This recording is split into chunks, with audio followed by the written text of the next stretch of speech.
Si vous êtes dans Matthieu chapitre 2, on va simplement relire les versets 7 et 8 pour le moment. Matthieu chapitre 2, versets 7 et 8, où il est dit « Alors Hérode, lorsqu'il eut appelé en privé les hommes sages, s'enquit auprès d'eux soigneusement du moment où l'étoile était apparue. » Et verset 8, pardon. « Et il les envoya à Bethléem et dit « Allez et recherchez soigneusement le jeune enfant, et quand vous l'aurez trouvé, faites-le moi savoir, afin que je puisse aussi aller l'adorer. » Et le titre du message aujourd'hui, c'est « Les techniques du diable ». Les techniques du diable. Donc on va étudier ce sujet, et on va se focaliser sur certaines choses, parce que bien sûr il y a beaucoup à dire, désolé je suis un peu essoufflé, il y a beaucoup à dire, mais on vient de lire dans Matthieu chapitre 2, et la semaine prochaine on aura notre service de Noël, donc le 21 décembre. Donc je trouve que c'était un bon moment aussi d'aller dans Matthieu chapitre 2, c'est l'occasion de lire ce magnifique chapitre. Et avant de célébrer la naissance du Seigneur Jésus-Christ, justement le 25, et donc je trouvais ça bien de lire Matthieu chapitre 2 aujourd'hui, ça nous prépare pour Noël, ça nous permet de nous préparer pour ces événements. Et on vient notamment de lire, regardez le verset 11, on vient notamment de lire ce magnifique passage, il est dit au verset 11, « Et lorsqu'ils entrèrent dans la maison, ils virent le jeune enfant avec Marie sa mère, et tombèrent à terre et l'adorèrent. Et lorsqu'ils eurent ouvert leur trésor, ils lui présentèrent des cadeaux, de l'or, de l'encens et de la myrrhe. » Et ici, il est dit « jeune enfant », c'est plus ou moins connu que le Seigneur Jésus-Christ avait moins de 2 ans, donc il était à peu près un enfant de 2 ans, donc c'est comme un jeune bébé, un jeune enfant. Et donc on voit ce magnifique passage ici dans le verset 11, on voit cette belle histoire de Matthieu chapitre 2 avec la naissance du Seigneur Jésus-Christ, mais aujourd'hui on ne va pas se focaliser sur la naissance du Seigneur Jésus-Christ, le message de Noël, ça sera la semaine prochaine, mais sur Hérode. Et Hérode qui veut tuer le Seigneur Jésus-Christ, le bébé Jésus, après sa naissance, avant ses 2 ans, parce qu'on voit des belles choses dans le chapitre, mais on voit aussi des choses difficiles. Vous avez vu à travers le chapitre, regardez notamment le verset 7, Matthieu chapitre 2, versets 7 et 8, il est dit « Alors Hérode, lorsqu'il eut appelé en privé les hommes sages, s'enquit auprès d'eux soigneusement du moment où l'étoile était apparue. Et il les envoya à Bethléem et dit « Allez et recherchez soigneusement le jeune enfant, et quand vous l'aurez trouvé, faites-le moi savoir, afin que je puisse aussi aller l'adorer. » Et si vous êtes familier avec Hérode, c'était un homme très malfaisant, n'est-ce pas? C'était un homme malfaisant. Il va appeler les hommes sages, parce qu'il comprend que le Seigneur Jésus-Christ devait naître à Bethléem, il est surpris de toutes ces choses, comme on a lu dans Matthieu chapitre 2. Et donc les hommes sages veulent aller adorer le Seigneur Jésus-Christ. Eux, ils sont sincères, n'est-ce pas? Ils veulent vraiment aller l'adorer, ils veulent vraiment aller voir le Seigneur Jésus-Christ. Et il leur dit de lui dire, donc il dit aux hommes sages, « Dites-moi où est l'enfant, revenez vers moi. » Et c'est intéressant parce qu'il dit aussi, « Afin que je puisse aussi aller l'adorer. » Et est-ce que c'est vrai? Est-ce que Hérode veut vraiment aller adorer le Seigneur Jésus-Christ ici? Est-ce que Hérode voulait vraiment adorer le Seigneur Jésus? Regardez au verset 16, juste un peu plus loin, on a la réponse, et bien sûr, si on est familier avec l'histoire, on sait que ce n'est pas le cas. Mais au verset 16, il est dit « Alors Hérode, lorsqu'il vit que les hommes sages s'étaient moqués de lui, parce que les hommes sages vont être avertis par Dieu dans un rêve de ne pas retourner vers Hérode, fut extrêmement courroucé et envoya tuer tous les enfants de 2 ans et au-dessous qui étaient dans Bethléem et dans toutes ses côtes, selon le moment dont il s'était enquis soigneusement auprès des hommes sages. » Donc cet homme, Hérode, va faire tuer tous les enfants de moins de 2 ans. Imaginez, c'était un psychopathe, clairement. C'était un réprouvé. Pour faire une chose pareille, avoir l'idée de se dire, on va tuer tous les bébés, comme ça peut-être que je vais réussir à tuer le Seigneur Jésus-Christ. C'est pour ça que je vous dis, il y a des belles choses dans ce chapitre, il y a aussi des choses difficiles. C'est notamment ce que fait Hérode. Donc on comprend clairement qu'il ne voulait pas adorer le Seigneur Jésus-Christ, n'est-ce pas? Il n'était pas sincère. C'était un menteur. En fait, Hérode déteste le Seigneur Jésus-Christ. Il voulait aller le tuer pour faire le plan du diable. Parce qu'il y a une claire représentation du diable ici. Et je crois que le diable a voulu utiliser Hérode pour mettre fin au plan de Dieu, parce que le diable connaît les Écritures. Donc si le diable pouvait faire tuer bébé Seigneur Jésus-Christ, il pouvait mettre à mal le plan de Dieu, et bien sûr Dieu n'a pas laissé faire. Mais le diable connaît les Écritures, il savait clairement les choses, donc le diable a utilisé Hérode. Et tournez dans 2 Corinthiens chapitre 2, si vous voulez bien. Gardez quelque chose dans Matthieu chapitre 2. Non, on a fini avec Matthieu chapitre 2. Je voulais vraiment souligner ces passages et faire la transition justement avec le message. Mais il y a clairement une attaque du diable ici pour tenter de tuer le Seigneur Jésus-Christ quand il est bébé. Et aujourd'hui, justement, on va parler des techniques du diable. Donc on a lu Matthieu chapitre 2. Dans Matthieu chapitre 2, on voit clairement une des techniques du diable, c'est d'attaquer. Et là, à travers Hérode, il voulait mettre fin au plan de Dieu, faire tuer le Seigneur Jésus-Christ quand il est bébé. Et donc, on va voir à travers ce message les techniques du diable. Alors, pourquoi parler de ce sujet? Regardez dans 2 Corinthiens chapitre 2 au verset 11. 2 Corinthiens chapitre 2 verset 11, comme j'ai dit, ce n'est pas un message de Noël, mais on a lu un chapitre relié à ça, et la semaine prochaine, on célébrera Noël ensemble. Mais on va se focaliser sur ce thème aujourd'hui, les techniques du diable. Regardez 2 Corinthiens chapitre 2 verset 11, il est dit, au verset 11, « De peur que Satan n'ait un avantage sur nous », donc Satan, c'est le diable, c'est le serpent, c'est Lucifer, car nous ne sommes pas ignorants de ses machinations. Donc on retournera dans 2 Corinthiens chapitre 2 plus tard. Mais pourquoi parler de ce sujet? Parce qu'on ne doit pas être ignorant de ses machinations. Parce que le diable a des projets, il a des intentions, donc on ne veut pas être ignorant de ça. Et en anglais, dans la King James, c'est devices. Et c'est le mot anglais dans la King James.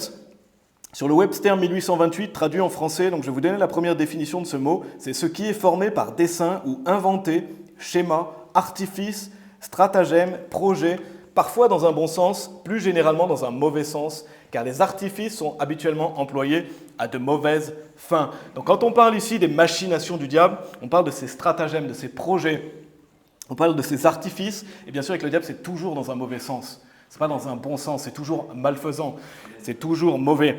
Et ici il est dit car les artifices sont habituellement employés à de mauvaises fins, et c'est exactement ce que fait le diable. Donc la Bible nous dit qu'on n'est pas ignorant de ses stratagèmes. Quand on dit machination, je ne sais pas ce qui est dit dans la Osterwald, mais c'est ses projets. Qu'est-ce qu'il met en place, ses artifices, qu'est-ce qu'il invente, qu'est-ce qu'il projette, qu'est-ce qu'il veut faire. Tournez dans Romains chapitre 16, si vous voulez bien, toujours dans cette introduction. Allez dans Romains chapitre 16. Il y a une chose importante à prendre en compte, parce que je veux qu'on équilibre ce qu'on voit ensemble aujourd'hui. On va parler des techniques du diable, on va parler de certaines choses qui peuvent être difficiles, parce que voilà, c'est pas un sujet forcément facile de savoir qu'il y a le diable, qu'on a un adversaire, que quelqu'un nous attaque, etc. Mais la Bible nous dit, regardez dans Romains chapitre 16, versets 19 et 20, il est dit « Car votre obéissance s'est propagée au loin envers tous les hommes. Je suis donc content pour vous, mais cependant je voudrais que vous soyez sages envers ce qui est bien, et simple quant au mal. Et le Dieu de paix meurtrira Satan sous vos pieds bientôt. La grâce de notre Seigneur Jésus-Christ soit avec vous. Amen. » Donc la Bible dit qu'on doit être sage envers ce qui est bien et simple quant au mal. Donc il y a cet équilibre à avoir. On veut ne pas être ignorant des machinations du diable, mais on va être aussi simple quant au mal. Ça veut dire ne pas s'attarder sur ce qui est mal. On ne veut pas être un chrétien qui s'attarde trop sur les mauvaises choses, les choses sombres, machiavéliques, aller trop en profondeur dans des sujets qui peuvent faire peur. Et par exemple, tout ce qui est sombre et machiavélique. Donc ce n'est pas bénéfique pour nous, par exemple, de lire des livres complets sur des choses abominables. Je ne crois pas que ce soit bénéfique pour nous d'aller trop profondément dans le mal, parce qu'il est dit simple concernant le mal, parce que ça peut vexer notre âme, ça peut nous démoraliser, ça peut nous faire peur. Donc lire des livres complets sur des sujets vraiment sombres ou machiavéliques, creuser des choses comme le satanisme ou autre, vous voyez ce que je veux dire, ce n'est pas forcément bénéfique. Quelqu'un qui prêche, oui, peut étudier des choses. Par exemple, quelqu'un qui va prêcher sur un sujet peut approfondir certaines choses, mais ne pas aller trop profondément non plus. Ce n'est pas nécessaire. Et d'une manière générale, faisons attention à ce qu'on lit, à ce qu'on regarde et à ce qu'on étudie, parce qu'on veut être simple concernant le mal. On ne veut pas connaître tout ce que fait le diable et aller profondément dans des sujets qui peuvent nous vexer ou justement aussi nous empêcher de grandir en foi. Donc on ne veut pas se focaliser sur le mal, c'est le point que je veux faire. Se focaliser sur le mal, c'est pas ça, on ne veut pas être ignorant de ces machinations, mais on ne veut pas non plus connaître tous les sujets mauvais, sataniques, machiavéliques, etc. Vous voyez ce que je veux dire? Soyez sages envers ce qui est bien et simple quant au mal. Donc toutes les choses sombres, afin de mieux connaître le mal et Satan, ce n'est pas une bonne idée. On a d'autres choses à faire, n'est-ce pas? Et la parole de Dieu nous donne déjà beaucoup de choses. Si quelqu'un veut approfondir un sujet parce qu'il va prêcher dessus, mais aller encore trop en profondeur, ce n'est pas nécessaire non plus. On ne veut pas être ignorant de ces machinations, mais on veut être simple concernant le mal. Regardez, il est dit aussi au verset 20, « Et le Dieu de paix meurtrira Satan sous vos pieds bientôt. La grâce de notre Seigneur Jésus-Christ soit avec vous. Amen. » Donc Dieu est vainqueur. On est vainqueur en Jésus-Christ. Amen. Donc une fois qu'on est sauvé, on a vaincu le diable. On a vaincu la mort, on a vaincu le diable. Et Dieu merci, parce que quand on pense au diable, quand on pense à toutes ces choses sombres et machiavéliques, ça pourrait faire peur, n'est-ce pas? On est bien content que le Dieu de paix va meurtrir Satan sous nos pieds et qu'on appartient à Dieu. Donc on n'a pas à avoir peur du diable. On n'a pas à avoir peur du diable. Non, parce qu'on est heureux d'être sauvé. On sait que Dieu veille sur nous. Donc l'objectif de ce message, les techniques du diable, c'est pas qu'on ait peur du diable et que tous les jours on pense au diable, etc. Non, c'est juste d'avoir plus de discernement, savoir reconnaître les choses et grandir par rapport à ce que nous dit la parole de Dieu. On n'a pas à avoir peur du diable, ni à connaître tout ce qui est mal. C'est pour ça qu'il est dit, de peur que Satan n'ait un avantage sur nous, car nous ne sommes pas ignorants de ses machinations. Donc on ne veut pas être ignorant de ses machinations, mais on veut être simple concernant le mal. Et donc c'est ce que la Bible nous enseigne au sujet du diable, parce qu'il y a plusieurs choses, et là on va voir certaines choses aujourd'hui, mais il y a plusieurs choses dans la Bible que la Bible nous met en garde sur certaines choses du diable, certaines techniques, certaines choses qu'il utilise, etc. Il y a des histoires aussi pour illustrer ça. Donc c'est ce qui nous intéresse, les techniques du diable et ces attaques dont la parole de Dieu nous parle. Pourquoi ? Parce qu'on veut grandir en discernement et prendre conscience des pièges. Tournez dans Apocalypse chapitre 12, si vous voulez bien. Apocalypse chapitre 12, c'est ce qu'on va voir aujourd'hui. Donc le titre du message, c'est les techniques du diable. Et pour finir d'introduire, bien sûr, c'est des choses qu'on sait, mais il faut le rappeler, le diable est notre adversaire. Allez dans Apocalypse chapitre 12, je vais simplement vous lire 1 Pierre chapitre 5, verset 8. Il est dit « Soyez sobres, soyez vigilants, parce que votre adversaire, le diable, comme un lion rugissant, marche alentour, cherchant qui il pourra dévorer. » Donc il est notre adversaire, c'est pour ça qu'on doit être sobre, vigilant, parce qu'il marche alentour, cherchant qui il pourra dévorer. Et Apocalypse chapitre 12, verset 10, il est dit « Et j'entendis une voix retentissante disant dans le ciel, « Maintenant est venu le salut et la vigueur et le royaume de notre Dieu et le pouvoir de son Christ, car l'accusateur, donc ici ça parle du diable, de nos frères, est précipité, lequel les accusa devant notre Dieu jour et nuit. » Donc le diable est notre adversaire et il nous accuse devant Dieu. Il nous accuse devant Dieu, ça veut dire qu'il veut notre chute. Et je vais en parler légèrement après, mais quand on pêche, c'est pas la faute du diable, n'est-ce pas ? Quand on pêche, c'est parce qu'on a été attiré par notre convoitise. Le diable peut tenter, il peut essayer d'attaquer, enfin il attaque même, il peut faire peur, démoraliser, etc. Mais on a toujours un choix, n'est-ce pas ? Quand on va dans un péché, on ne peut pas dire c'est la faute du diable, parce que qu'est-ce que va faire le diable devant Dieu ? Il va dire regarde ce qu'il a fait. Il peut nous tenter, il peut essayer d'attaquer, etc. Mais quand il arrivera devant Dieu, il dira c'est lui le responsable.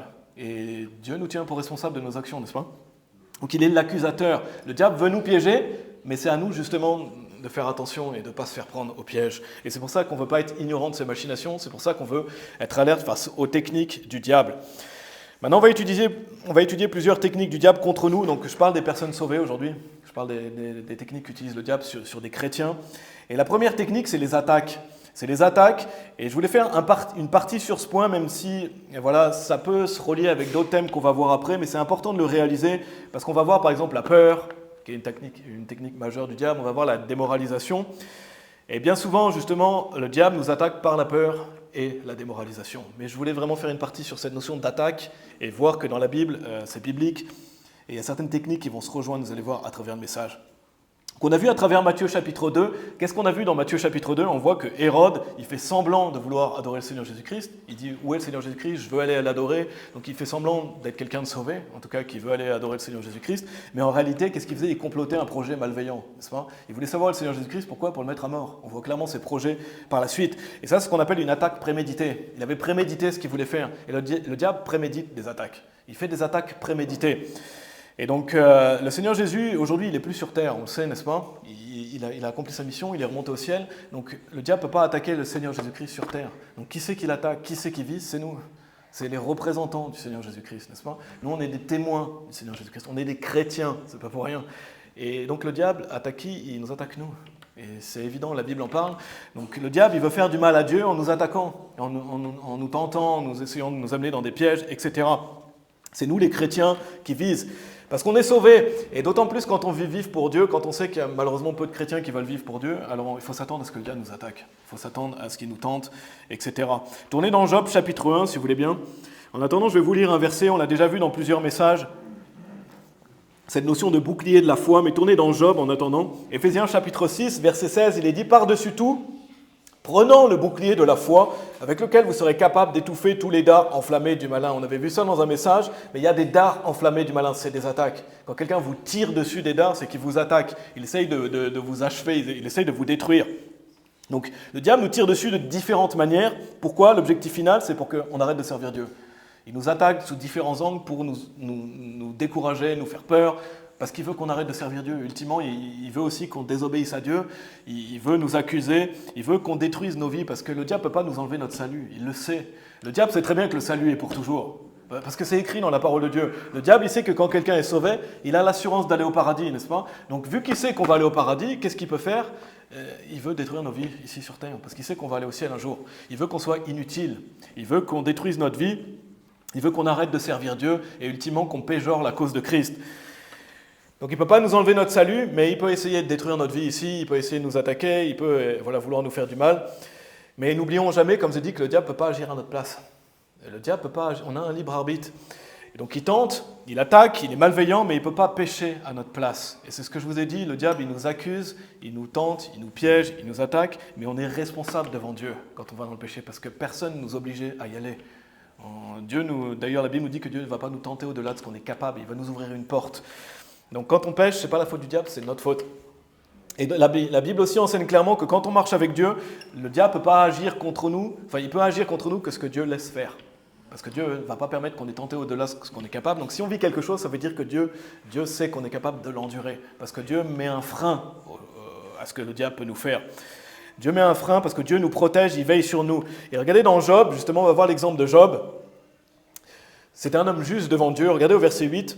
Et le Seigneur dit à Satan, « As-tu considéré mon serviteur Job, qui n'a pas d'égal sur la terre, un homme parfait et droit, qui craint Dieu et qui renonce au mal ?» Donc il ne fait aucun doute, en plus il est considéré comme l'homme le plus juste de sa génération, que c'est un exemple pour nous, Job, un exemple humain, quelqu'un de parfait, complet, droit, qui marche dans la justice, qui craint Dieu et qui renonce au mal.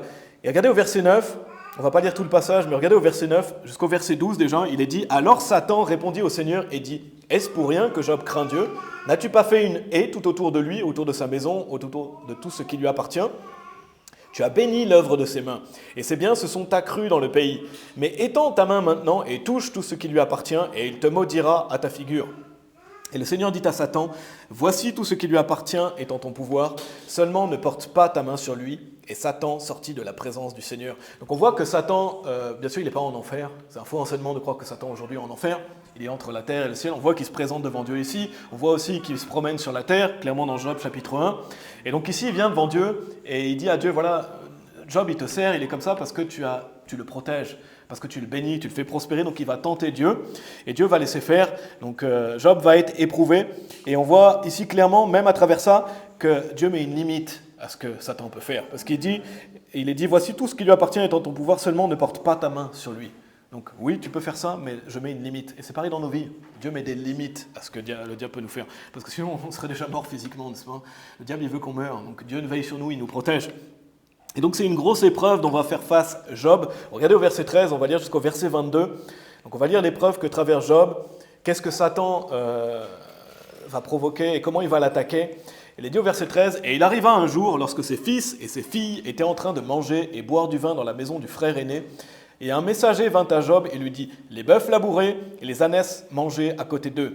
Et les Sabéens sont tombés sur eux et les amenèrent. Oui, ils ont égorgé les serviteurs par le tranchant de l'épée, et moi seul me suis échappé pour te le raconter. » Tandis qu'il était encore en train de parler, un autre vint et dit, « Le feu de Dieu est tombé du ciel et a brûlé les moutons et les serviteurs et les a consumés. Et moi seul me suis échappé pour te le raconter. » Tandis qu'il était encore en train de parler, un autre vint et dit, « Les Chaldéens ont fait 3 bandes et se sont jetés sur les chameaux et les ont pris. Oui, et ils ont égorgé les serviteurs par le tranchant de l'épée, et moi seul me suis échappé pour te le raconter. » Tandis qu'il était encore en train de parler, vous voyez à chaque fois, tandis qu'il était encore en train de parler, un autre vint et dit, « Tes fils et tes filles étaient en train de manger et boire du vin dans la maison de leur frère aîné, et voici un grand vent est venu du désert et a heurté les 4 coins de la maison, et elle est tombée sur les jeunes gens, et ils sont morts, et moi seul me suis échappé pour te le raconter. » Alors Job se leva, et il déchira son manteau, et rasa sa tête, et se jeta par terre, et adora. Et il dit, « Nu je suis sorti de l'utérus de ma mère, et nu j'y retournerai. Et le Seigneur a donné, le Seigneur a ôté. Que le nom du Seigneur soit béni. » En tout cela, Job ne pécha pas, ni n'accusa Dieu absurdement. Donc on voit que ce qui était dit au verset 8 sur Job est légitime, n'est-ce pas ? Et Job est un exemple de foi, un exemple justement pour avoir confiance en Dieu, mais on voit les grosses épreuves qu'il a subies. Je crois qu'aucun d'entre nous va vivre des épreuves pareilles. Et les épreuves que Job a vécues, notamment de perdre tous ses enfants, c'était des épreuves extrêmement dures, mais il était capable d'endurer. Et on a ce livre aussi maintenant, justement, pour qu'on puisse regarder à ça, pour qu'on puisse apprendre de la parole de Dieu. Mais je ne crois pas que quelqu'un d'entre nous va vivre des épreuves pareilles un jour. Mais ce que je veux souligner dans ce passage, c'est comment le diable il opère. Parce qu'on voit comment le diable attaque à travers ça. Vous avez noté, à chaque fois, c'est pendant qu'il était en train de parler. Et donc, qu'est-ce que fait le diable ? Il attaque de multiples manières en même temps. On voit des hommes qui vont tuer ses serviteurs, et ensuite il est dit, tandis qu'il était encore en train de parler, un autre vint et dit, « Le feu de Dieu est tombé du ciel. Donc on voit que le diable attaque une première fois, il attaque une deuxième fois, et c'est intéressant parce que le feu de Dieu est tombé du ciel, ça fait penser au dard enflammé du malin, ça fait penser à ces attaques qu'on voit dans Éphésiens 6, et je crois que c'était un miracle du diable ici, de faire tomber du feu du ciel pour détruire, parce que dans Apocalypse chapitre 13, au verset 13, il est dit « Et elle fait de grands prodiges de sorte qu'elle fait descendre le feu du ciel sur la terre à la vue des hommes. » Et ça parle du faux prophète qui met en valeur l'Antichrist, il fait venir du feu. Donc on voit que c'est un miracle que le diable est capable de faire descendre du feu ici. Je crois que c'est une attaque du diable que le diable vient ici attaquer. Et donc le diable attaque de différentes manières. Regardez au verset 19, il est dit « Et voici un grand vent est venu du désert et a heurté les quatre coins de la maison et elle est tombée sur les jeunes gens et ils sont morts. Et moi seul me suis échappé pour te le raconter. » Donc que ce soit pousser les gens, malheureusement voilà, aller tuer d'autres personnes, que ce soit le feu, que ce soit le vent. On voit à travers ces versets de Job chapitre 1 que le diable attaque. Et ce qu'on peut souligner, c'est que c'est une attaque multiple. Si vous avez vu le passage, c'est comme s'il faisait poum, poum, poum, les événements s'enchaînent. Vous voyez ce que je veux dire? Il y a ça, après il y a ça, après il y a ça.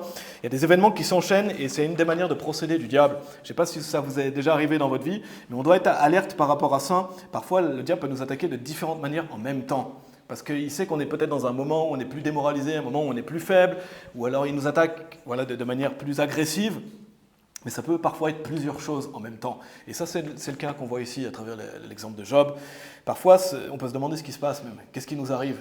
Parce qu'on voit, il y a une chose qui ne va pas là, une chose qui ne va pas là. On se demande qu'est-ce qui est en train de se passer. Ça peut être le diable qui nous attaque. Ça peut être le diable qui nous attaque parce que c'est une de ses manières de procéder. Ça peut être dans nos familles. Parfois, on peut être attaqué dans notre famille. Ça peut être dans notre travail. Ça peut être dans notre vie de manière générale. Mais on peut avoir plusieurs attaques du diable en même temps. Et ce n'est pas nécessairement à travers des mauvaises personnes, ce n'est pas nécessairement à travers des ennemis de Dieu, ça peut être à travers des personnes non sauvées, normales. Simplement, le diable va peut-être les utiliser, ou parce qu'ils ont une vision du monde, comme le diable avec le cours de ce monde, ils peuvent nous attaquer de différentes manières. Ça peut être aussi à travers des personnes sauvées, qui ne vivent pas pour Dieu, et qui peuvent nous critiquer parce qu'on garde les commandements de Dieu, parce qu'on fait telle ou telle chose. Ils vont essayer de nous démoraliser, de nous critiquer, de nous faire peur. Donc ça peut être à travers différentes personnes. Mais la Bible nous avertit des attaques du diable. Et tournez dans 2 Corinthiens chapitre 11, si vous voulez bien. 2 Corinthiens chapitre 11, mais clairement, ce que je voulais souligner à travers Job, c'est qu'on voit ici des attaques multiples. Et on voit que le diable peut utiliser différents angles. Là, il voulait détruire Job. Et il voulait que Job maudisse Dieu à sa figure. Il voulait que Job arrête de marcher avec Dieu. Et le diable peut nous attaquer aussi de différentes manières, sous différents angles, et notamment des fois plus que d'autres. Donc on voit ici que la Bible nous avertit, mais quand ça arrive, justement, c'est là où on doit prendre le bouclier de la foi, c'est là où on doit endurer, qu'on doit persévérer, on doit avoir confiance que Dieu nous protège et veille sur nous.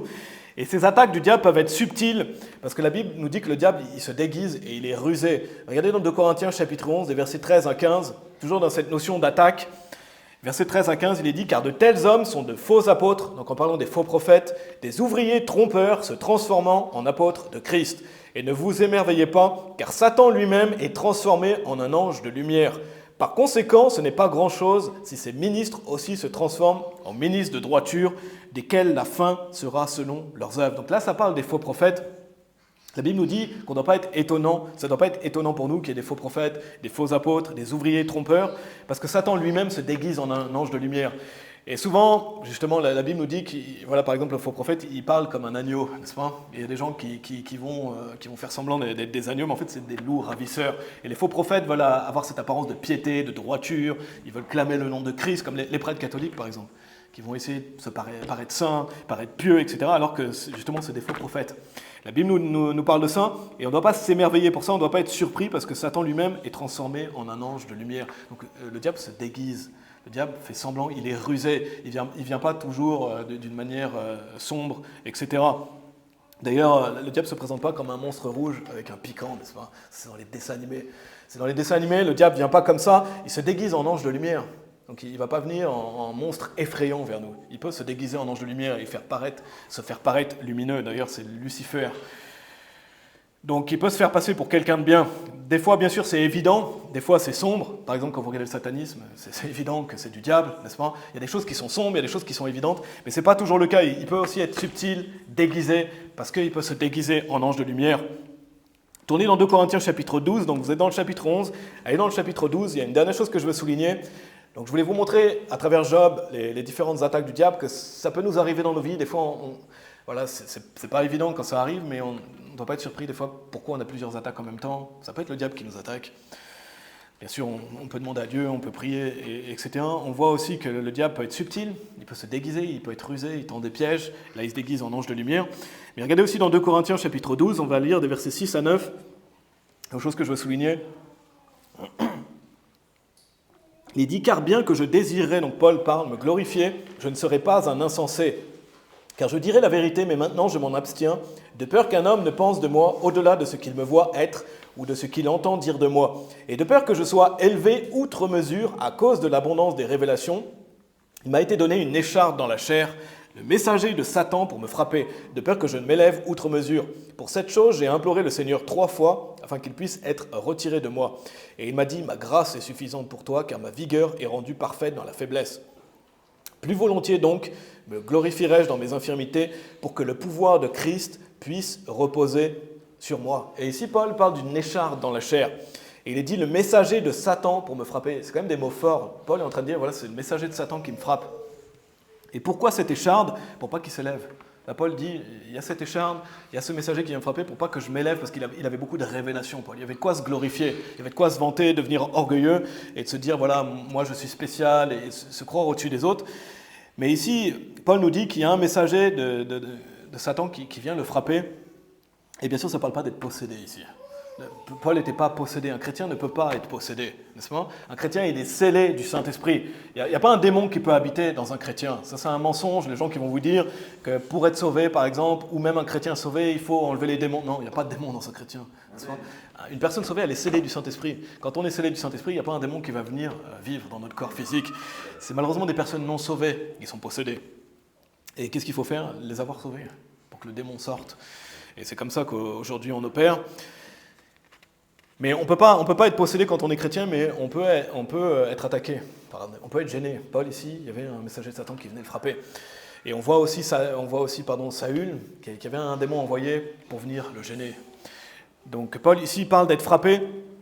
Et je crois que volontairement, la Bible ne dit pas ce que c'est que cette écharde. Peut-être que vous avez une idée, moi j'ai un avis sur ce sujet-là, je ne vais pas forcément le donner, mais il y a cette notion d'écharde, et je crois que la Bible ne nous dit pas vraiment ce que c'est pour qu'on puisse se reconnaître nous-mêmes dedans et faire des applications dans nos vies respectives. On peut avoir une écharde, on peut avoir quelque chose, et chacun peut l'appliquer à sa manière et se réconforter avec ce passage. Et c'est pour ça que la Bible ne nous dit pas qu'est-ce que c'est que cette écharde, clairement, même si on peut se faire un avis, chacun peut avoir son avis, mais on peut l'appliquer dans nos vies de manière respective. Il est dit, car ma vigueur est rendue parfaite dans la faiblesse, plus volontiers donc me glorifierai-je dans mes infirmités pour que le pouvoir de Christ puisse reposer sur moi. Donc quand on est faible, ça rend la vigueur de Dieu parfaite. C'est ce que dit ce passage ici. Et c'est rassurant, n'est-ce pas? C'est rassurant parce que ici il dit, pour que le pouvoir de Christ puisse reposer sur moi. Et Dieu utilise des personnes imparfaites. Chacun d'entre nous, on est imparfait. On a des faiblesses, on a des problèmes, on a des choses sur lesquelles on travaille. On sait qu'on a des choses sur lesquelles on veut s'améliorer. On est tous imparfaits. On n'attend pas d'être parfait, sans péché, pour aller servir Dieu, n'est-ce pas? On va le servir dès qu'on est sauvé. Et Dieu nous purge, Dieu nous aide à nous améliorer, on veut s'améliorer, mais on a des failles et des faiblesses, et on en aura jusqu'à la fin de nos jours, parce qu'on a ce corps de chair. Et donc la Bible ici nous dit, car ma vigueur est rendue parfaite dans la faiblesse. Donc Paul ici dit, plus volontiers donc me glorifierai-je dans mes infirmités pour que le pouvoir de Christ puisse reposer sur moi. Donc Dieu utilise des personnes imparfaites. Si vous dites, moi je suis faible, la Bible dit, car ma vigueur est rendue parfaite dans la faiblesse. Donc Dieu peut utiliser chacun d'entre nous, malgré nos faiblesses, malgré nos problèmes, malgré nos maladies, malgré les choses qu'on vit, parce que Dieu nous fortifie et le pouvoir de Christ peut reposer sur nous, et ça glorifie Dieu. Ça glorifie Dieu parce qu'on se repose sur lui, on s'attend à lui. Amen. Et c'est pareil pour l'évangélisation, on peut l'appliquer pour l'évangélisation. Si quelqu'un se dit, moi je ne sais pas parler, venez mon partenaire silencieux. Et Dieu va nous utiliser, n'est-ce pas? Le pouvoir de Christ peut reposer sur nous. Et si un jour vous êtes à l'aise pour parler. Mais c'est Dieu qui va vous fortifier. Et c'est lui qui va vous rendre capable de le faire. Donc Paul nous dit qu'il est frappé ici. Et il nous dit qu'ils l'ont attaqué d'une certaine manière. Il y a un messager qui l'attaque. Et Dieu laisse faire ça pour son bien. Pour pas que Paul s'élève. Pour pas qu'il soit orgueilleux. Pour pas qu'il tombe justement et qu'il chute. Parce qu'il devient orgueilleux. Parce qu'il devient prétentieux, etc. Donc c'était la première technique, les attaques, je pourrais développer bien plus. On va voir la deuxième technique, toujours les techniques du diable, c'est la peur. Et bien sûr, le diable attaque par la peur. Mais je voulais faire une partie complète sur cette notion d'attaque. On va voir la peur. Comme j'avais mentionné, il y a un lien entre les deux, mais le diable peut attaquer par la peur. On a lu 1 Pierre chapitre 5, je vais vous demander si vous voulez tourner dans Néhémie chapitre 4, si vous voulez bien, l'Ancien Testament, Néhémie chapitre 4. Je vous relis 1 Pierre chapitre 5, verset 8, il est dit « Soyez sobres, soyez vigilants, parce que votre adversaire, le diable, comme un lion rugissant, marche alentour cherchant qui il pourra dévorer. » Et un lion qui rugit, ça peut faire peur. Si vous vous retrouvez face à un lion qui est en train de vous rugir dessus, ça peut effrayer, n'est-ce pas? On est bien content qu'il y ait une cage quand on voit un lion en train de rugir. Mais un lion, pourquoi il rugit? Parce qu'il veut impressionner. Généralement, il veut impressionner les autres mâles et dire ça, c'est mes femelles, c'est mes lionceaux, et il veut garder son territoire. Donc il rugit pour impressionner, marquer son territoire. Et ici, le diable, il rugit pour faire peur.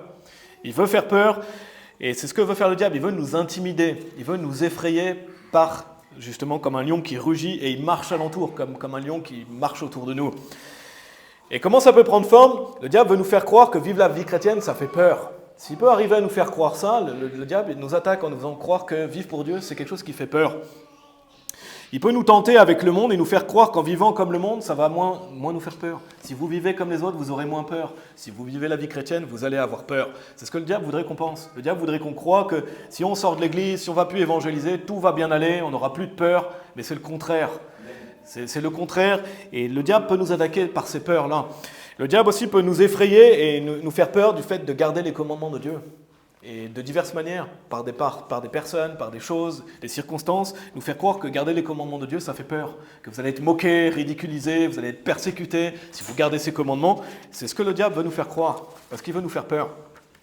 Il peut aussi nous faire peur pour qu'on arrête ultimement de travailler pour Dieu, parce que c'est ce que veut le diable. Son objectif, ses projets, ses machinations, c'est qu'on arrête de servir Dieu. Donc il peut nous attaquer par cette peur. Regardez dans Néhémie chapitre 4, donc Néhémie chapitre 4, c'est un chapitre qui est quand même assez connu, on y est déjà allé, en tout cas, on y est déjà allé plusieurs fois ici dans notre groupe, mais ils veulent bâtir la muraille de Jérusalem. Donc on peut l'appliquer au fait de bâtir pour Dieu, parce que nous on veut bâtir pour Dieu dans nos vies respectives, on veut bâtir sur la parole de Dieu, on veut bâtir ici aussi à Tourfort-Baptiste. On va lire le début du chapitre un peu plus loin, mais regardez au verset 7, on va illustrer une des techniques du diable, justement la peur, et on ira au début du chapitre après parce que ça illustre mieux une autre technique. Mais regardez au verset 7, il est dit, Néhémie chapitre 4, verset 7, « Mais il arriva que lorsque Sanballat et Tobia et les Arabes et les Ammonites et les Ashdodites apprirent que les murs de Jérusalem étaient relevés, donc on voit qu'ils relèvent les murs, ils relèvent la muraille de Jérusalem, et que les brèches commençaient à se fermer, alors ils furent très courroucés. » Donc ça, c'est des ennemis qui sont en colère qu'ils bâtissent pour Dieu. Et conspirèrent tous ensemble pour venir se battre contre Jérusalem et pour empêcher le projet.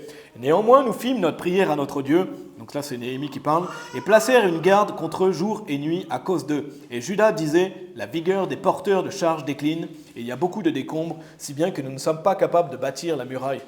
Et nos adversaires disaient, ils ne sauront pas ni ne verront, jusqu'à ce que nous arrivions parmi eux, et nous les tuerons, et nous ferons cesser l'ouvrage. Et il arriva, lorsque les Juifs qui demeuraient près d'eux arrivèrent, qu'ils nous dirent 10 fois, de tous les endroits par lesquels vous retournez vers nous, ils seront sur vous.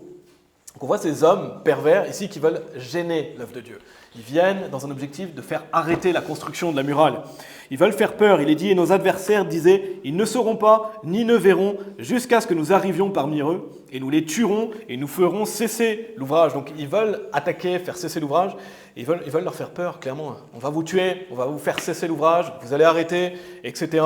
Et par la suite, il est dit, au verset 13, « Par conséquent, plaçai-je dans les endroits inférieurs, derrière la muraille, et sur les endroits élevés, je plaçai, dis-je, le peuple, d'après leur famille, avec leurs épées, leurs lances et leurs arcs. Et je regardai et me levai, et dis aux notables, aux dirigeants et au reste du peuple, n'ayez pas peur d'eux. Souvenez-vous du Seigneur, lequel est grand et redoutable, et combattez pour vos frères, vos fils et vos filles, vos femmes et vos maisons. » Et il arriva, lorsque nos ennemis apprirent que cela nous était connu et que Dieu avait fait échouer leurs conseils, que nous sommes tous retournés à la muraille, chacun à son travail. Et Néhémie était un grand homme de Dieu, ça fait aucun doute, parce qu'il était ferme malgré les attaques, malgré les tentatives de faire peur. Là, il se fortifie en Dieu, il prie et il agit. Il est dit, n'ayez pas peur d'eux, souvenez-vous du Seigneur, lequel est grand et redoutable. Et c'est la même chose pour nous aujourd'hui, n'est-ce pas? Quand on est attaqué, quand quelqu'un essaye de nous faire peur, quand on veut attaquer notre groupe, n'ayons pas peur. On doit se souvenir que Dieu est grand et redoutable. Et c'est le même Dieu qu'à l'époque de Néhémie. C'est le même Dieu qu'à l'époque d'Israël. Dieu est capable de nous délivrer. Il est capable de faire les mêmes prouesses pour nous aujourd'hui dans le combat spirituel. Et donc, Il leur dit ici, n'ayez pas peur d'eux. Donc n'ayons pas peur des adversaires dans nos vies respectives, mais aussi du groupe. Souvenez-vous du Seigneur, lequel est grand et redoutable. Donc, Dieu est grand et redoutable. Dieu est grand et redoutable, et c'est une des techniques les plus puissantes du diable de faire peur. Il veut faire peur ici, il veut faire peur dans nos vies, il veut faire peur à chacun d'entre nous, parce que s'il arrive à émisser la peur, si on laisse ça s'installer, etc., on pourrait être découragé, on pourrait être démoralisé, parce que c'est une des techniques les plus puissantes. On a lu ici à travers le passage, et nous ferons cesser l'ouvrage. Pourquoi ils veulent leur faire peur? Pour faire arrêter l'ouvrage. Et c'est la même chose pour nous aujourd'hui. Le diable veut faire arrêter l'ouvrage ici. Il veut qu'on arrête d'aller évangéliser. Il veut qu'on arrête de bâtir nos vies sur la Bible en nous faisant peur. C'est une de ses techniques. Faire cesser l'œuvre de Dieu dans nos vies respectives. Faire cesser aussi le fait qu'on bâtit le royaume de Dieu. Parce que quand on va évangéliser, on bâtit le royaume de Dieu. On invite des gens dans la maison de Dieu. Donc le royaume de Dieu est bâti. Il y a des personnes qui se rajoutent. Et c'est ce que Dieu veut qu'on fasse, qu'on aille inviter les gens en sauvant des âmes. Le diable veut nous faire peur pour qu'on arrête d'aller évangéliser. La peur d'être moqué, la peur d'être critiqué, la peur d'être rejeté, la peur que ça ne marche pas aussi. Les gens peut-être qui vont dire « mais ça ne marche pas ce que vous faites ». Comment vous savez qu'ils ont vraiment été sauvés? Donc, ça, c'est pour tenter de faire peur, de démoraliser. En fait, c'est faire cesser l'œuvre de notre groupe de manière générale, faire peur pour qu'on arrête de bâtir. Et nous, on l'applique spirituellement. Néhémie, c'était physiquement. Et bien sûr, il y avait une bataille spirituelle. Mais on l'applique aujourd'hui. Donc comment on veut répondre comme Néhémie, qui était un grand homme de Dieu? N'ayez pas peur d'eux. Souvenez-vous du Seigneur, lequel est grand et redoutable, et combattez pour vos frères, vos fils et vos filles, vos femmes et vos maisons. Et c'est la même chose pour nous aujourd'hui. On veut combattre pour les frères et sœurs, n'est-ce pas? Les frères et sœurs en Christ. On veut combattre pour nos fils et nos filles. On veut combattre pour que nos enfants aient un héritage chrétien, qui puissent marcher avec Dieu. C'est une bonne raison de combattre la vie spirituelle pour nos enfants, n'est-ce pas? Pour les frères et sœurs, et ultimement, c'est pour le Seigneur, quand on fait ce combat spirituel. Parce qu'en fait, ce n'est pas le diable qu'on doit craindre, ce n'est pas les hommes, mais c'est Dieu. Il faut toujours garder à l'esprit que c'est Dieu qui est grand et redoutable. La Bible nous dit « Et ne craignez pas ceux qui tuent le corps, mais qui ne sont pas capables de tuer l'âme, mais plutôt craignez celui qui est capable de détruire et l'âme et le corps en enfer. » Donc si on a cette crainte des hommes, crainte du diable, etc., on doit tourner cette crainte vers Dieu. Et ça solutionne beaucoup de choses. C'est Dieu qu'on doit craindre. C'est lui qu'on doit craindre. En fait, qu'est-ce qu'on doit craindre? Le fait de ne pas œuvrer pour Dieu. Plutôt que de craindre d'être moqué, critiqué, rejeté, on doit plutôt craindre le fait de ne pas servir Dieu. Et qu'est-ce que Dieu pense de nous? Et de déplaire à Dieu. C'est ça qu'on doit craindre plutôt que de craindre les hommes. On doit plutôt craindre le fait de ne pas bâtir pour Dieu plutôt que de craindre le fait d'être moqué, haï ou rejeté. Amen. Et bien sûr, on aura tous des peurs parce qu'on est humain. Donc on peut être plus ou moins sujet à la peur. La peur, elle ne va pas disparaître un jour. On a toujours l'ancien homme. Il y a des personnes qui ont plus ou moins sujet à la peur en plus. Néhémie, je suis sûr et certain qu'il avait peur. Imaginez-vous ces hommes qui viennent ici, qui essayent ils veulent les tuer physiquement, ils veulent les décourager. De même, les personnes qui étaient à côté de lui avaient peur aussi, c'est une certitude. Et justement, on l'a lu au verset 4, il est dit « Entends, ô notre Dieu, car nous sommes méprisés, et retourne leur outrage sur leur propre tête et donne-les en proie dans un pays de captivité. » Donc il avait peur, mais il a la bonne réponse, il prie. Et il remet ses peurs à Dieu. Et il agit, il continue d'aller de l'avant malgré sa peur. Il avait peur, il avait des doutes, mais en fait, il se confiait en Dieu. Et c'est la même chose pour nous. On a des peurs, on a des doutes. Le plus important, c'est de continuer à faire ce qui est juste, même si on a peur. Et de prier, de rejeter nos soucis sur Dieu et de continuer à aller de l'avant. Donc ça, c'était la deuxième technique, donc les techniques du diable. La première technique, c'était les attaques. La deuxième technique, c'était la peur. La troisième technique, c'est la démoralisation. Le fait d'être démoralisé. On avait parlé des outrages, si vous vous rappelez bien, on avait parlé des souffrances pour Christ, on avait parlé des outrages récemment, donc je ne vais pas développer trop ces aspects-là dans cette partie. Mais c'est vraiment une des techniques les plus majeures du diable, c'est de vouloir nous démoraliser. Regardez Néhémie chapitre 4, vous avez dit, on va lire le début du chapitre, regardez au verset 1, justement pour illustrer ça. Néhémie chapitre 4, verset 1, on va lire jusqu'au verset 3. « Mais il arriva, lorsque Sanballat apprit que nous bâtissions la muraille, qu'il fut courroucé et fut fort indigné et se moqua des Juifs. Et il parla devant ses frères et devant l'armée de Samarie et dit « Que font ces faibles Juifs? Se relèveront-ils? Sacrifieront-ils? Achèveront-ils en un jour? Feront-ils revivre les pierres des monceaux de ruines, de décombres, puisqu'elles sont brûlées? » Or, Tobia, l'ammonite, était auprès de lui, et il dit « Quoi qu'ils bâtissent, si un renard montait, il démolirait leurs murailles de pierre. » Donc on peut lire ici qu'il se moque. Il se moque, il se moqua. En fait, il veut décourager d'œuvrer pour Dieu. Et il dit « Que font ces faibles Juifs ?» Donc c'est des phrases pour démoraliser ici. Qu'est-ce que vous êtes en train de faire? Ce que vous faites, ça ne sert à rien. Il se moque, il ridiculise le travail. Et donc ça peut prendre différentes formes aujourd'hui, simplement des exemples. Il y a des gens qui pourraient dire « Pourquoi vous êtes si peu nombreux ?» Ils pourraient se moquer de nous. « Mais regardez, vous êtes que 10, 12, 15. Pourquoi vous êtes si peu nombreux ?» Où sont toutes les personnes que vous avez sauvées? Ils sont où toutes les personnes que vous avez sauvées? Où est-ce qu'elles sont? Pourquoi est-ce que vous allez évangéliser tous les dimanches? Vous n'avez pas d'autre chose à faire? Ça, c'est le genre de choses de phrases démoralisatrices qu'on peut recevoir. Pourquoi vous allez dans le froid évangéliser? Pourquoi vous ne restez pas au chaud à la maison? Pourquoi vous allez dans le froid aller prêcher l'évangile à des personnes dehors? Pourquoi pas faire autre chose? Et ça, c'est le genre de phrases qui viennent démoraliser notre travail. Plutôt que les gens se disent, voilà, vous êtes courageux de faire ça. Dieu vous bénisse pour ça. Et bien sûr, on ne peut pas attendre ça de quelqu'un qui n'est pas sauvé. Même si ça arrive des fois, et c'est triste, mais il y a des gens qui nous encouragent à faire ce qu'on fait alors qu'ils ne sont pas sauvés. Mais on voudrait qu'ils soient sauvés. Mais c'est le genre de phrase qu'on peut entendre de beaucoup de gens différents, dans nos familles, de nos collègues, même de personnes sauvées. Et ça, c'est se moquer. Que font ces faibles juifs? Que font ces faibles chrétiens de Tourfort-Baptiste? Et si on laisse ça, ça peut nous démoraliser. Et ça, c'est une des techniques du diable, de vouloir nous démoraliser, comme si ce qu'on faisait, ça n'avait pas d'importance, comme si ce qu'on faisait, ça ne servait pas à quelque chose.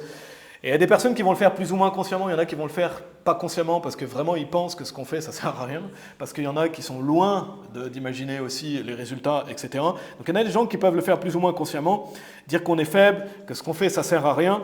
Et c'est des pensées qu'on peut avoir aussi nous-mêmes. Déjà, les gens peuvent nous faire avoir ces pensées, mais même nous-mêmes, des fois, on peut se demander mais pourquoi je fais ça, pourquoi je vais là, pourquoi est-ce que ça vaut vraiment la peine, etc. Parce que la Bible dit ici, sacrifieront-ils, achèveront-ils en un jour, feront-ils revivre les pierres des monceaux de décombres puisqu'elles sont brûlées? Il est même dit, Ortobia, l'ammonite, était auprès de lui, et il dit, quoi qu'ils bâtissent, si un renard montait, il démolirait leur muraille de pierre. Donc là, il les ridiculise, il dit, si un renard passe sur ta muraille, elle va s'écrouler. Donc en gros, tout ce que vous faites, ça ne sert à rien, c'est pas solide. Et on ne doit pas laisser justement cette démoralisation nous faire arrêter de servir Dieu, n'est-ce pas? Parce que c'est une des techniques du diable. Il veut nous attaquer et il va nous attaquer de multiples manières, de cette manière-là, vouloir nous démoraliser. Parce que le monde, de toute façon, de manière générale, va à l'opposé du fait de bâtir pour Dieu. Le cours de ce monde va à l'opposé du fait de bâtir pour Dieu. Donc tout le monde est construit pour nous empêcher ou nous faire arrêter de construire pour Dieu. Et la Bible nous encourage à ça. Tournez dans Galates chapitre 6, si vous voulez bien. Galates chapitre 6. Mais comment on fait quand on est démoralisé, quand on ne se sent pas bien? La Bible nous exhorte à continuer. La Bible nous réconforte, elle nous dit que c'est la bonne chose à faire. Allez dans Galates chapitre 6, en attendant je vous lis Apocalypse chapitre 22, verset 12.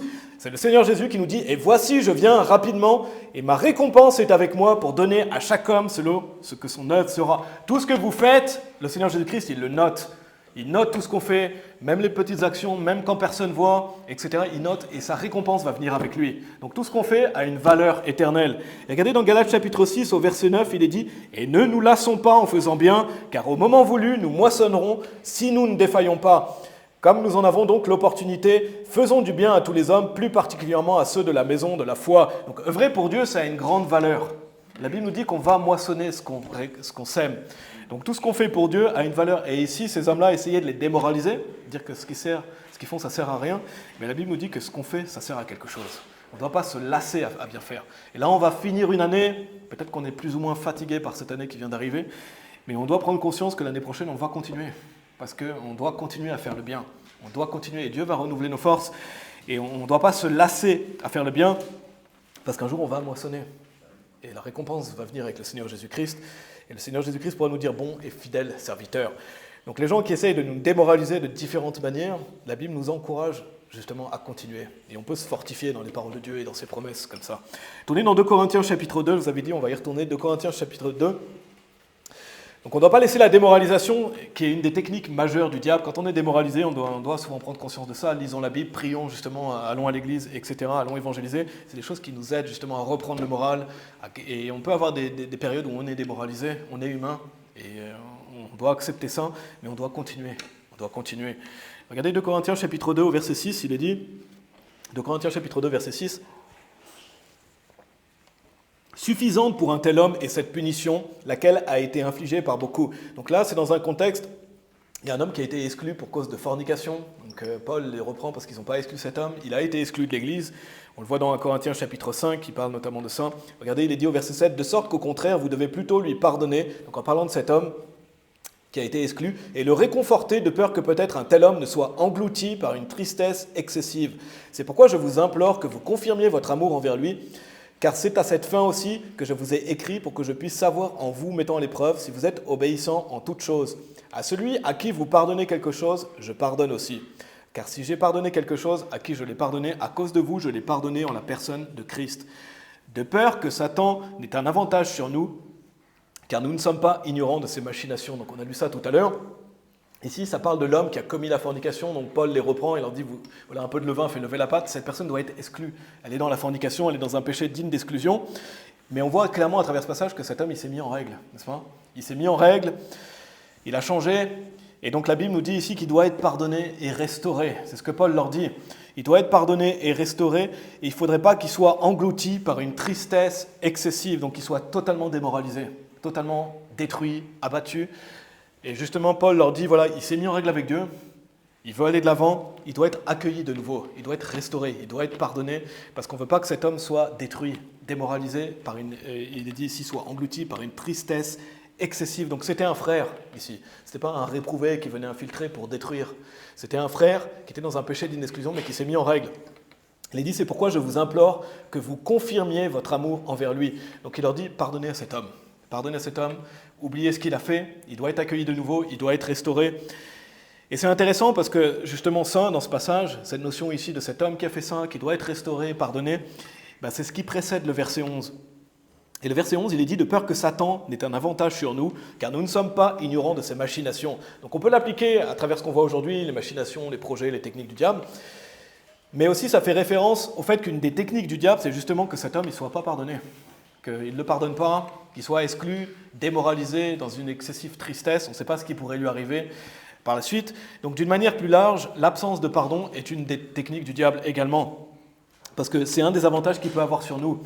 L'un des avantages que le diable peut avoir sur nous, l'une de ces techniques, c'est le fait qu'on ne se pardonne pas l'un l'autre. C'est le fait qu'on ait de la rancœur, de l'amertume, les uns envers les autres, et c'est vraiment une notion importante, personnellement déjà, d'avoir cet esprit d'être prêt à pardonner. Prêt à pardonner, de savoir qu'on est tous pécheurs, qu'on a été nous-mêmes pardonnés. Si on veut mener une bonne vie chrétienne, on doit être quelqu'un de miséricordieux et prêt à pardonner. Et de peur que Satan ait un avantage sur nous.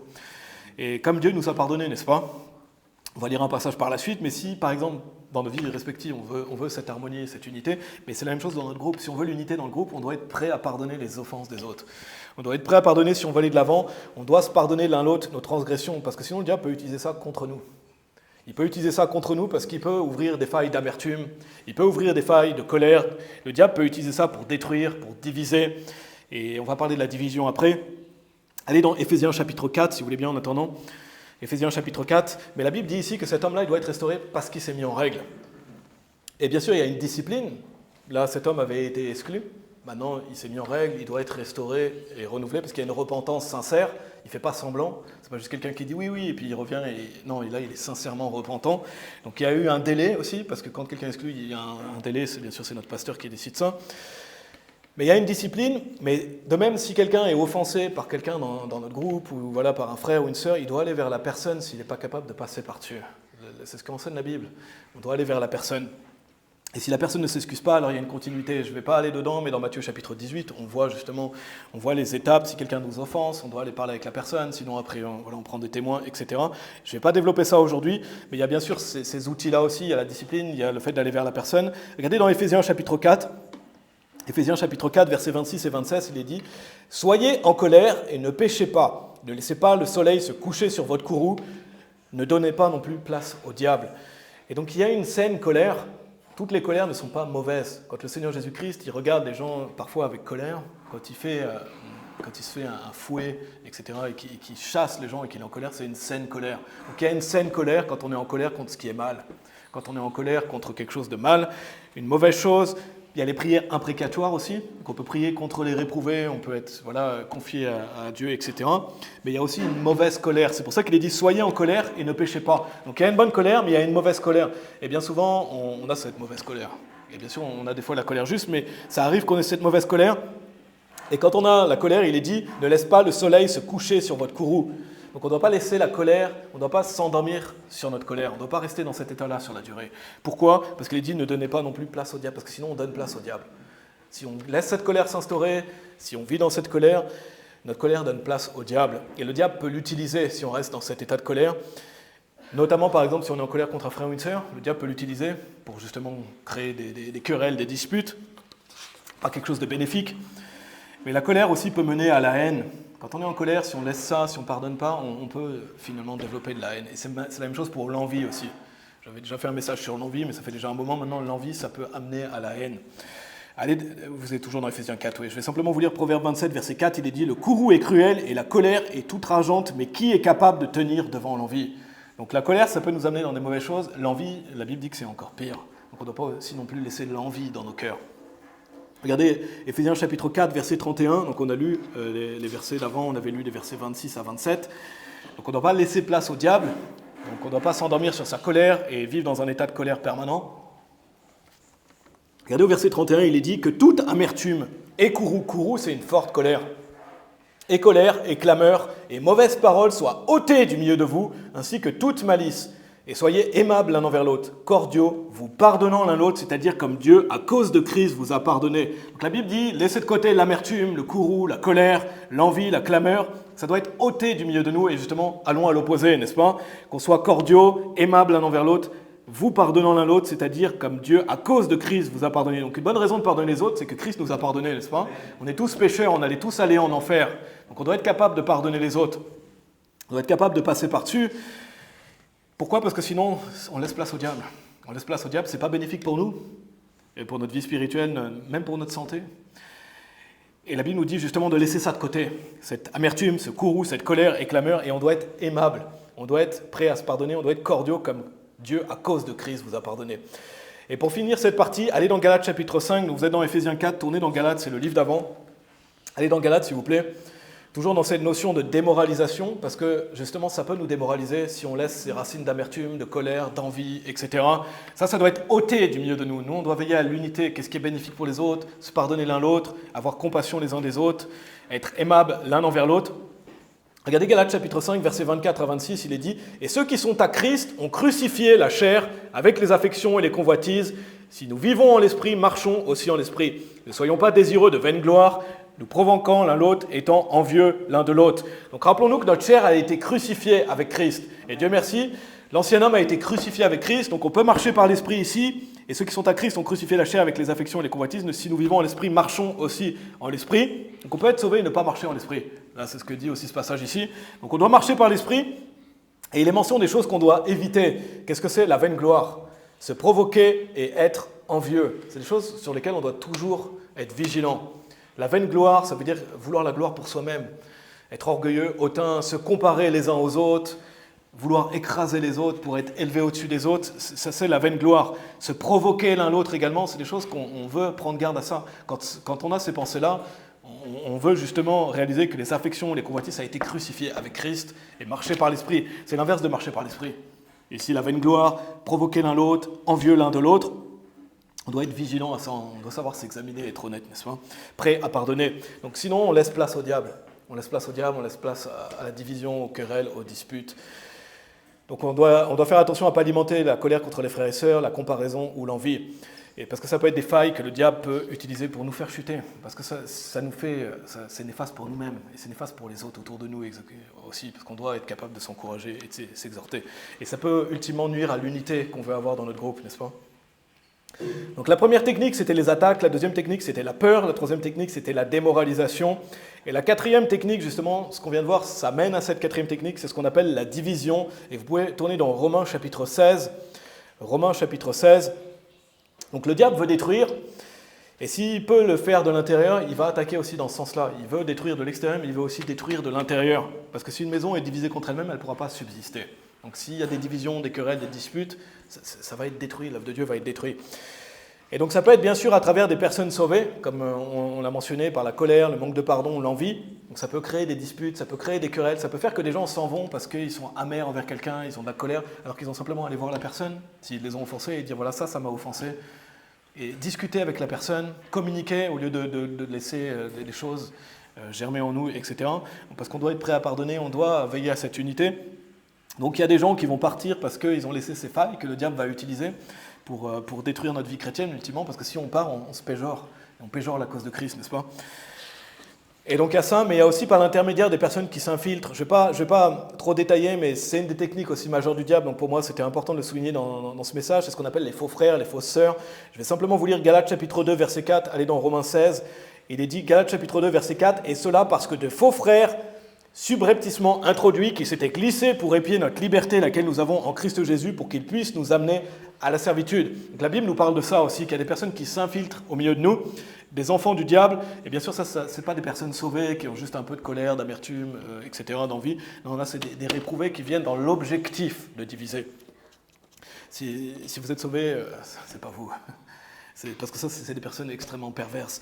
Regardez Romains chapitre 16, versets 17 et 18, il est dit « Maintenant, je vous implore, frères, notez ce qui cause des divisions et des offenses contraires à la doctrine que vous avez apprise et évitez-les.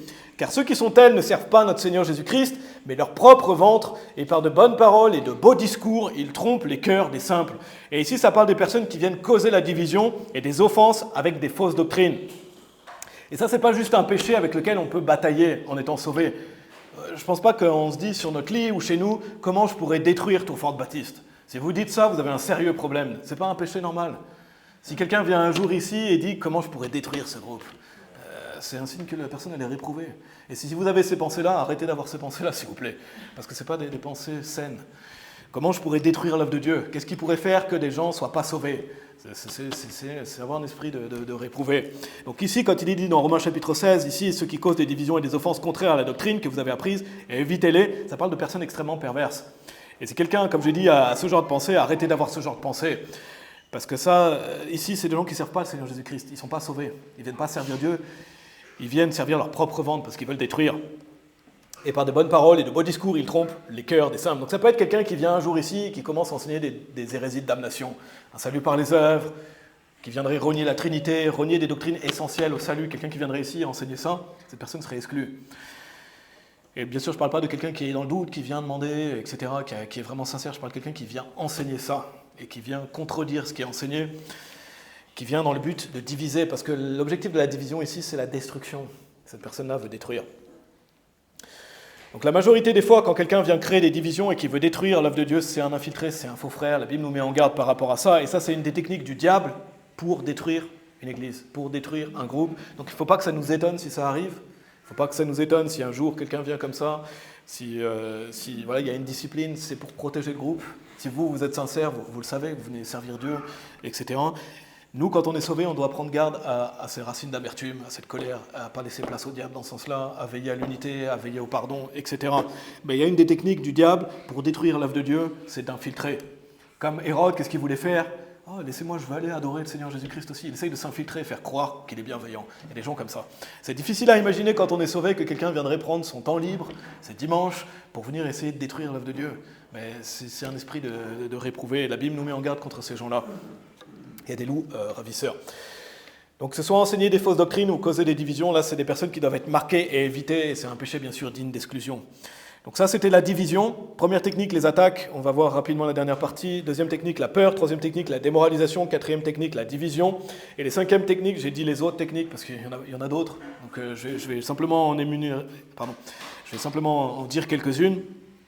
Mais on en a vu à travers le livre de Luc. Si vous vous souvenez, on avait fait un message sur les tentations du diable. Je vais simplement vous citer les choses qu'on avait vues à travers Matthieu chapitre 4 notamment, mais dans Luc aussi, on voit les tentations du diable. Quand le diable essaye de tenter le Seigneur Jésus-Christ, c'est aussi des techniques du diable.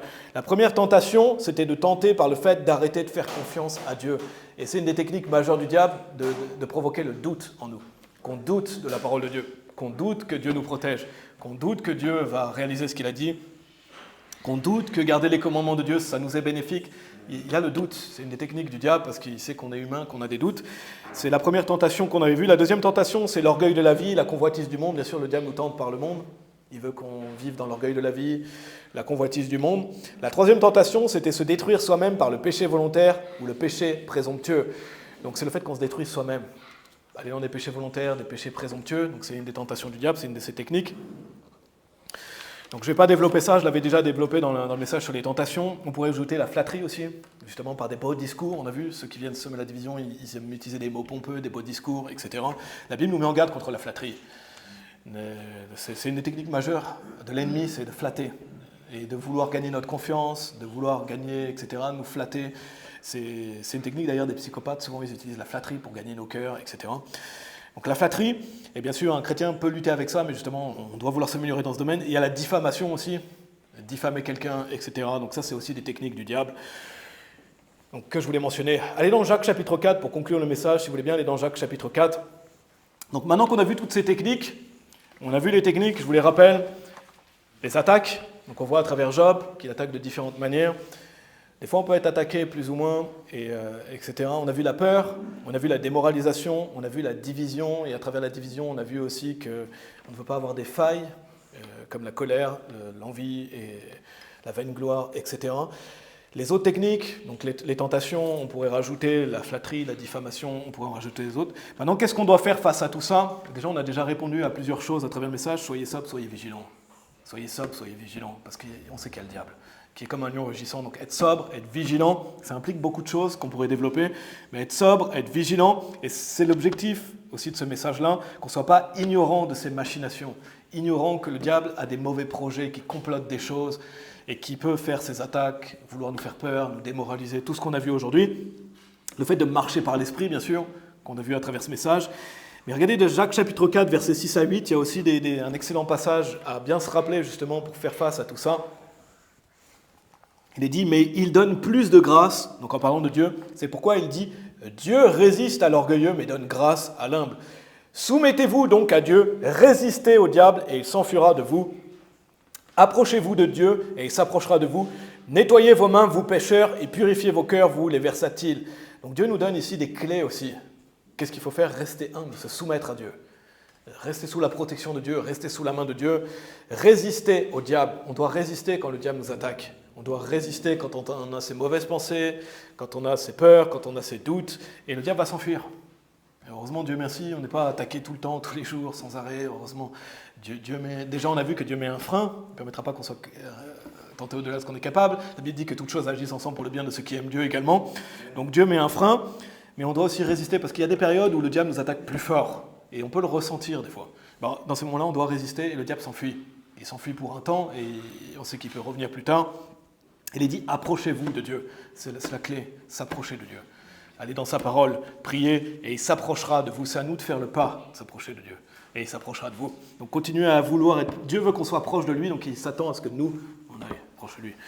Nettoyez vos mains, vous pécheurs, et purifiez vos cœurs, vous les versatiles. Bien sûr, ça parle du fait qu'on veut progresser, on veut se détourner de ses péchés, et on doit purifier nos cœurs. On doit toujours avoir s'examiner. Est-ce que je suis pas un peu trop dans la vaine gloire? Est-ce que je suis pas un trop en colère? Est-ce que je suis pas toutes ces choses-là qui peuvent créer des problèmes, l'amertume, etc. On doit purifier nos cœurs et pas oublier qu'on a été aussi pardonné. Et aimer son prochain comme soi-même, et on fait aux autres comme on voudrait qu'on nous fasse, n'est-ce pas? Et ça passe par l'humilité ici. Ça passe par l'humilité. Et dernière chose extrêmement importante, à travers tout ça, c'est l'Église, n'est-ce pas? Parce que la maison de Dieu, c'est un abri. On s'appelle tour forte. Pourquoi? Parce que le nom du Seigneur est une tour forte. Donc comment on veut rester protégé du diable? Venir dans la maison de Dieu. C'est essentiel de se mettre sous la protection de Dieu. Parce que la Bible parle que quand on est exclu, on est délivré à Satan pour la destruction de la chair. Quelqu'un qui est exclu de l'Église, il est délivré à Satan. Quelqu'un qui volontairement ne vient pas à l'Église, il s'expose lui-même à Satan pour la destruction de la chair. Donc on doit faire une priorité d'aller, il y a une bénédiction, il y a une protection qui va avec le fait d'aller à l'église. Et nous on est un groupe, mais qui fait partie d'une église. Donc venir ici, c'est venir à Strong Tower, même si on n'est pas une église. Et c'est extrêmement important, il ne faut jamais oublier ça, même pour l'année prochaine à venir, pour les années à venir. On veut rester dans cette protection et dans cette tour forte. Le diable voudrait nous faire croire que si on ne vient pas ici, ça va mieux aller pour nous. Mais les choses vont que s'empirer si on ne va pas à l'église. C'est une certitude parce que la Bible le dit. La Bible dit que si la Bible dit que le nom du Seigneur est une tour forte, c'est pas pour rien, c'est parce qu'on vient à l'abri. L'homme droit, il y court, donc il court le dimanche. Il a envie d'aller à l'église. Et on ne veut pas se mettre volontairement, se délivrer volontairement à Satan pour la destruction de la chair. Et bien sûr, il y a des gens qui n'ont pas d'église, j'en ai déjà parlé dans le message, cherchez une église, priez, et voilà, faites de l'évangélisation où vous êtes, etc. Mais si vous avez une église, allez à l'église. Donc ne soyons pas ignorants, n'ayons pas peur. L'objectif du message, c'est pas d'avoir peur du diable. Je pense que vous l'avez compris, on a vu à travers ça. C'est le fait de marcher avec Dieu et de continuer à vivre la vie chrétienne. Donc voilà, c'était les techniques du diable. Si vous voulez bien, on va prier. Merci Père, merci Seigneur, infiniment pour le Seigneur Jésus-Christ et pour la venue du Seigneur Jésus-Christ, que Dieu se soit fait chair, Seigneur, qui est notre espérance, notre salut et notre victoire sur le diable, sur la mort. Merci de nous avoir donné victoire, Seigneur, et que tu nous as donné victoire sur toutes ces choses, Seigneur, qui pourraient faire peur. Et grâce à toi, Seigneur, on est sous ta main, on est sous ta protection. Je t'en prie de nous aider, Seigneur, toujours on garde à l'esprit de s'approcher de toi, de rester humble, Seigneur, de vouloir progresser, de vouloir rester sous ta main, de vouloir rester sous ta bénédiction et ta protection, en sachant que tu nous protèges, que tu veilles sur nous, protège-nous, Seigneur, et voilà, aide-nous à travers les peurs qu'on peut avoir, les gens qui essayent ou les situations qui font qu'on est démoralisé, Seigneur, et aussi voilà, toutes les attaques qu'on a vues, Seigneur, et aide-nous à toujours avoir confiance dans ta parole, dans tes promesses, qu'on puisse continuer à aller de l'avant. Merci pour le chapitre de Matthieu, chapitre 2, Seigneur, qui nous montre aussi, voilà, qui nous donne du discernement face à certaines personnes et certaines situations. Je te prie que tu puisses guider nos pas et nos sentiers. Je te prie qu'on puisse bien célébrer la naissance du Seigneur Jésus-Christ aussi, en allant évangéliser samedi prochain, et en faisant un service aussi pour Noël le dimanche, Seigneur. Merci Père, merci qu'on puisse toujours réaliser que ce qu'on fait a une grande valeur, et si on ne défaille pas, Seigneur, on va récolter ce qu'on sème. Merci pour ça, merci pour ces récompenses à venir, merci pour le fait qu'on ait été sauvés gratuitement, Seigneur. On prie toutes ces choses au nom de Jésus-Christ. Amen.